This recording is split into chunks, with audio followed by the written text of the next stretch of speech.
Dans cette vidéo, je vais vous apprendre comment réaliser des étiquettes dans Revit. Alors pas de panique, c'est assez simple, tu verras. Je vais t'expliquer étape par étape, alors jusqu'à la fin de la vidéo. Si tu es nouveau, que tu me découvres à travers cette vidéo, mon nom est Ngoran David et sur ma chaîne, je vais t'aider à t'améliorer et à progresser dans le logiciel d'architecture tels que Revit, AutoCAD, Archicad, Lumion, SketchUp, Arlantis et bien d'autres. Si comme moi tu as envie de t'améliorer et de progresser dans le dessin en génie civil, je t'invite à faire deux choses. La première, à t'abonner et activer la cloche de notification pour ne plus rater mes prochaines publications, et la seconde, à mettre un like si tu as aimé le contenu informatif de cette vidéo pour aider la chaîne à grandir et m'encourager à faire plus de vidéos. Alors sans plus tarder, on commence.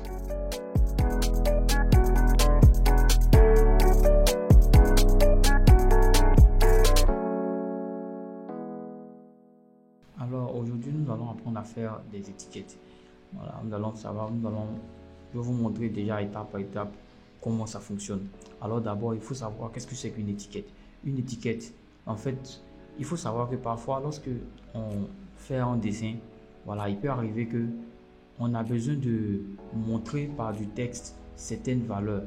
C'est-à-dire que ici, par exemple, on a une porte. Il peut arriver que, par exemple, on veut mettre, par exemple, par texte. C'est-à-dire qu'on veut mettre sur un texte les dimensions, par exemple, de cette porte-là. Voilà, ou même les matériaux utilisés pour ce mur, ou même les dimensions, peut-être la hauteur et la largeur de cette fenêtre, ou même peut-être la pièce même, ou le sol. Alors pour cela, on utilise des étiquettes. Voilà, il faut savoir que les étiquettes vont prendre la valeur des paramètres que vous allez leur donner. Par exemple ici, par exemple, nous avons une porte. Si par exemple on veut donner la valeur, par exemple, on veut que notre étiquette affiche uniquement la largeur uniquement de cette porte. C'est assez simple. Donc ici par exemple, pour pouvoir mettre les étiquettes, on vient ici dans annoter. Voilà, dans annoter, on va venir ici dans étiquette. Ici on a le choix. On a le choix entre tout étiqueter par catégorie. La différence c'est que lorsque on choisit tout étiqueter, il va nous étiqueter tous nos éléments qu'on va déjà définir avec un type d'étiquette qu'on a déjà défini. Alors qu'étiqueté par catégorie, c'est-à-dire que si je sélectionne étiqueté par catégorie, il va nous mettre déjà une étiquette standard. Par exemple, si je prends ça, je vais ici. Voilà, on pourra modifier. Je vais vous montrer déjà comment on modifie tout ça. Vous allez voir, c'est assez simple. Voilà, ça sont déjà des étiquettes qu'on a déjà placées. Mais on voit que les valeurs là, bon, on ne vont pas trop. Ici, par exemple, on a 10, 8, 1, 3. Bon, on ne sait pas trop qu'est-ce que c'est. Pour pouvoir modifier ces valeurs et puis appliquer des paramètres à notre étiquette, c'est assez simple. Ce qu'on va faire, on va cliquer déjà sur ce paramètre là. On va aller dans modifier la famille. Voilà. Une fois qu'on est dans modifier la famille, on va sélectionner le texte. Voilà. Et on va aller dans modifier le libellé pour essayer de comprendre déjà notre étiquette. Ici, on voit que dans l'étiquette, on lui a dit le paramétrage, le paramètre qu'on lui a donné, on lui a dit d'afficher l'identifiant. C'est-à-dire que la valeur de l'identifiant de notre porte, c'est ce qui va afficher. C'est pour ça qu'il m'avait mis 1. Et nous ici, ce qu'on veut, on veut afficher la valeur, par exemple, de la largeur et de la hauteur. Donc pour ce faire, ce qu'on va faire, on va sélectionner d'abord celui-là, je vais le supprimer. Je vais venir chercher la largeur. Voilà, il y a la largeur bleue. Haute, j'ai la largeur du type. J'ai la marque de type matériaux. En fait, il y a plusieurs paramètres. C'est ce que nous va prendre. On va prendre la largeur. Je vais prendre la largeur. Et je vais ensuite prendre ici la hauteur. Voilà. Donc, on a ces deux paramètres là qui sont là. On a la largeur et la hauteur. Alors, on va faire appliquer et on va faire OK. Une fois cela fait, on a ça. Mais pour que vous puissiez mieux comprendre, ce qu'on va faire, je vais rien modifier ici. Je vais aller directement charger dans le projet pour que vous compreniez un peu. On va faire remplacer la version existante. Et directement, on voit que sur toutes nos portes, directement les paramètres ont changé. Et qu'est-ce que je vois ici? Je vois qu'on m'a donné, c'est-à-dire que l'étiquette a affiché la valeur de la largeur et de la hauteur. Mais on a un cercle autour que je ne veux pas. Donc pour cela, ce que je vais faire, je vais cliquer. Je vais modifier la famille. Voilà. Et on a encore ce cercle là. C'est-à-dire que je vais supprimer ce cercle là parce qu'on ne le veut pas. Voilà. Et je veux ici que, c'est-à-dire que je veux pas qu'on me mette la largeur en haut et la hauteur en bas. Je veux que les deux soient sur la même ligne. Voilà. Pour cela, je vais rendre ça Voilà, et ce que je vais faire, je vais charger dans le projet. Encore une fois, passer la version. Voilà, donc on a maintenant ça.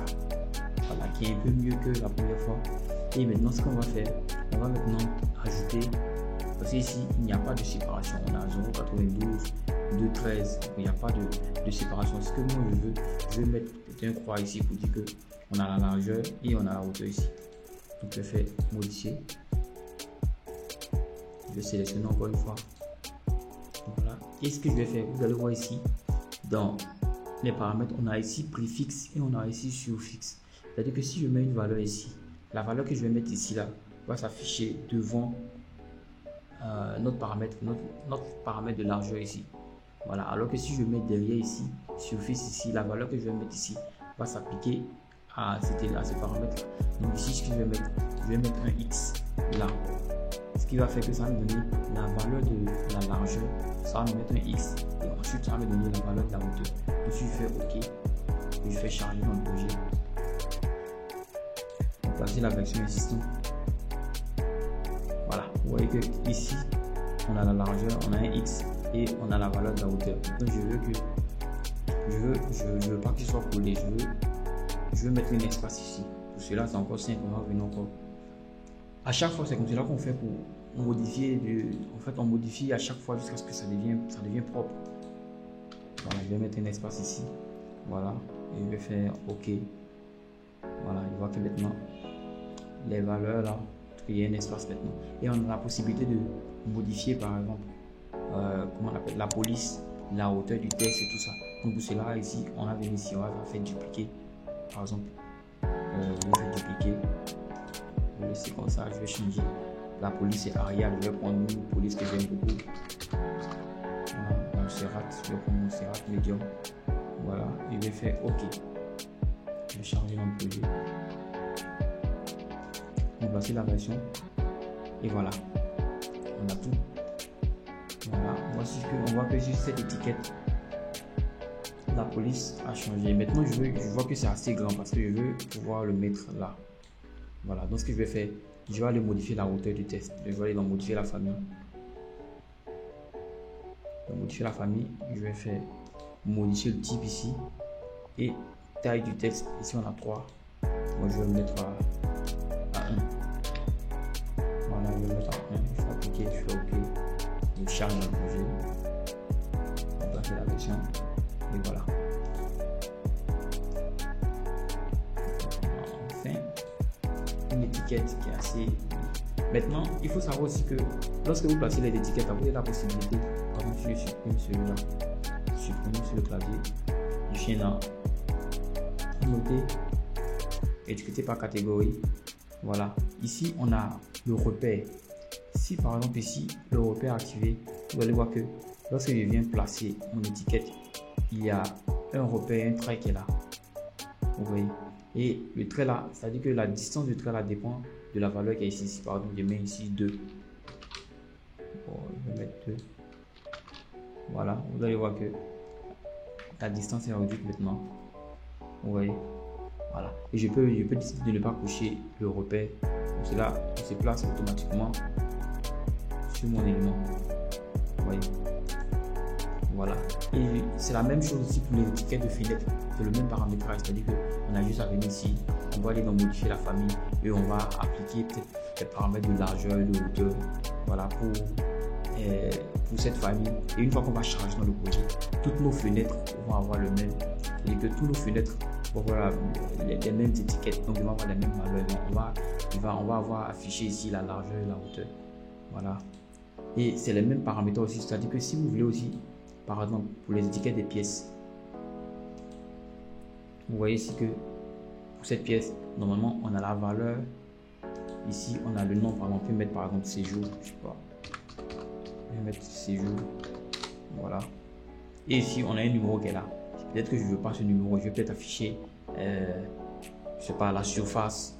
Voilà, c'est le même paramétrage, c'est-à-dire qu'on a juste à aller là-bas, dans modifier la famille et appliquer un paramètre de surface. Et vous allez voir que quand on va charger dans le projet, on va avoir ici affiché des paramètres de surface. Voilà, cette vidéo était une vidéo assez simple sur les étiquettes. Je vais faire une vidéo beaucoup plus détaillée où on va rentrer un peu plus en profondeur dans les étiquettes. Mais je voulais juste déjà vous montrer comment ça fonctionne déjà. C'était tout pour cette vidéo. Si tu as aimé, n'hésite pas à t'abonner, à liker et à partager cette vidéo. Et tu peux me mettre aussi dans le commentaire les difficultés que tu as rencontrées. Voilà, je vais essayer de résoudre ça. C'était tout pour cette vidéo. Merci.